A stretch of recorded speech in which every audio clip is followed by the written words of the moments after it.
တချို့ရွာသားတွေကခြေပြက်လက်ပြက်နဲ့တေဆုံးနေကြပြီးဥရိကလီဇာတွေကိုဖောက်စားခံကြရပါတယ်တချို့လူတွေကတော့အိယာထဲမှာတောင့်တောင့်ကြီးတည်နေကြပါတယ်ကြည်ရတာတော့သွေးဆုပ်ခံထားတဲ့အတိုင်းပါပဲတရက်မှာတော့ရွာရဲကလူတယောက်ကရွာလူကြီးကိုအခုလိုလာပြောပါတယ်တကြီးဒီကိစ္စတရေတစီနဲ့ပတ်သက်နေမယ်ထင်တယ်မနေ့ကနတ်ဆရာတယောက်ရွာဆောင်အိတ်တလုံးမှာရောက်နေရလို့ကြားတယ်ဒါဆိုရင်အချင်းဆွဲမနေနဲ့တော့လေအခုချက်ချင်းသွားရအောင်အဲဒီနောက်ရွာလူကြီးနဲ့ရွာသားတွေကနတ်ဆရာစီကိုရောက်တဲ့အခါမှာတော့ရွာလူကြီးကသူတို့တွေကြုံတွေ့နေရတာတွေကိုပြပြပြီးအကူအညီတောင်းခဲ့ပါတယ်ရွာသားတွေရဲ့စိတ်ထဲမှာတော့နတ်ဆရာငယ်လွန်းတာကြောင့်ဘာအစွမ်းစားမှမရှိဘူးလို့ထင်နေခဲ့ပါတယ်အဲဒီနောက်နတ်ဆရာကမျက်လုံးမှိတ်ပြီးအာရုံခံလိုက်ပါတယ်တိတ်မကြခင်မှာပဲမျက်လုံးပြန်ဖွင့်ပြီးရွာလူကြီးကိုအခုလိုပြောလိုက်ပါတယ်အဲ့လူကတော့တခြားလူမဟုတ်ပါဘူးဗျခင်ဗျားတို့ရွာပဲဒါပေမဲ့သူ့ရဲ့ဝိညာဉ်ကပုံမှန်တော့မဟုတ်နတ်ဆိုးအစွမ်းနေရှိနေတယ်ဒါဆိုတော့တကယ်ပဲနတ်ဆိုးတယောက်ပေါ့ငါတို့ရွာမှာနတ်ဆိုးတယောက်ရှိနေတာရှုံးတော့မယုံနိုင်ဘူးဟေ့သူဘာတူလဲဆိုတာကျွန်တော်ပြောပြပါနတ်ဆရာကျွန်တော်ဖေအတွက်လက်စားပြန်ချမယ်ကဲအားလုံးပဲငါနောက်ကနေလိုက်ခဲ့ကြသူကရွာပြင်ကဥယျာဉ်တစ်ခုထဲမှာရှိတယ်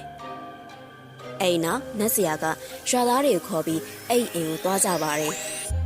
အဲ့အိမ်ကရွာသားတွေတောင်မိမိပြပြဖြစ်နေပြီဖြစ်တဲ့လူမိုက်မိုးကျော်ရဲ့ညမမိဝိုင်းရဲ့အိမ်ဆိုတာကိုသိလိုက်ရတော့အံ့ဩသွားခဲ့ကြပါတယ်မိဝိုင်း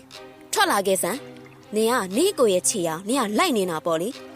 ခုနေတော့နေငါနဲ့ရင်ဆိုင်ရမယ်ထွက်ခဲ့စမ်း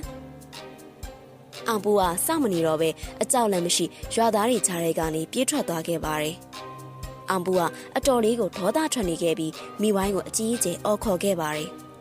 ဒါပေမဲ့ဘာသာမှပြန်ထွက်မလာတာကြောင့်အိမ်တကားကိုစောင့်ကန်ဖွင့်လိုက်ပြီးအိမ်ထဲကိုဝင်လာခဲ့ပါတယ်အိမ်ထဲကိုရောက်တဲ့အခါမှာတော့မိဝိုင်းကနောက်လဲထိုင်နေရကိုတွေ့လိုက်ရပြီးအဝတ်စားတွေကလည်းစုပ်ပြတ်တက်နေခဲ့ပါတယ်ငါ့ကိုအနိုင်တိုက်နိုင်မယ်လို့ထင်နေရလားအောင်ပူနေ့လုံးငါကြောက်လေးတစ်ကောင်ကအိမ်ထဲမှာပဲပုံနေစမ်းမှာ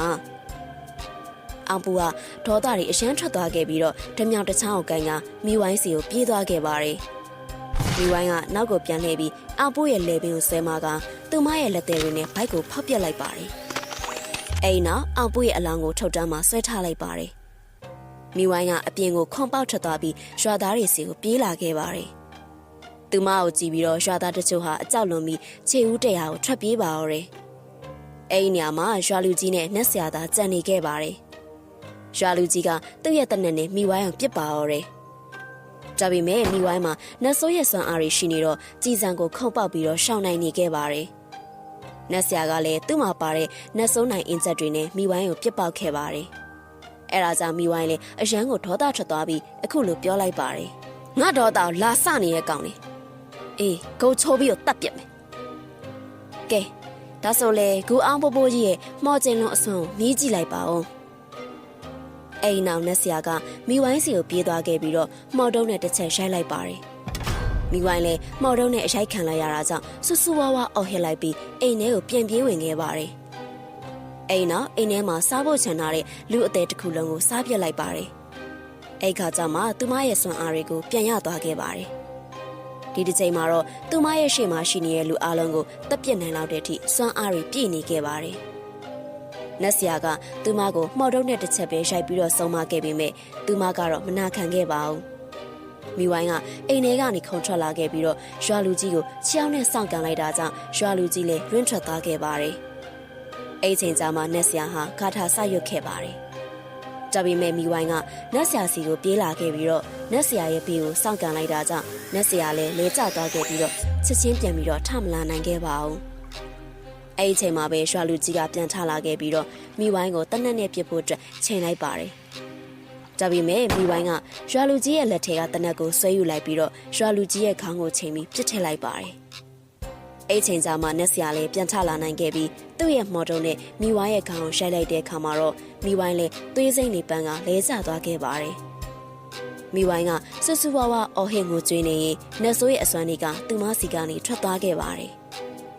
အဲ့ချိန်မှာပဲမိုးတွေရွာလာခဲ့ပြီးတော့မိဝိုင်းရဲ့ခန္ဓာကိုယ်လေးမြွတ်မြော့ပဲကြမ်းမာတော့တယ်နတ်ဆရာကမိဝိုင်းကိုသူ့ရဲ့မော်တုံးနဲ့ပြစ်ဆိုင်လိုက်ပြီးမိဝိုင်းကိုအဆုံးသတ်ပေးခဲ့ပါတယ်အဲ့ဒီနောက်မှာတော့မိဝိုင်းရဲ့ခန္ဓာကိုယ်ကအမှုန်တွေဖြစ်သွားခဲ့ပြီးတော့တဖြည်းဖြည်းနဲ့ပျောက်ကွယ်သွားခဲ့ပါတယ်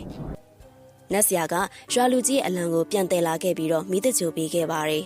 ။ရွာသားတွေကလည်းသူတို့ရဲ့ရွာလူကြီးဆုံးသွားတာကြောင့်ဝမ်းနည်းနေခဲ့ကြပါတယ်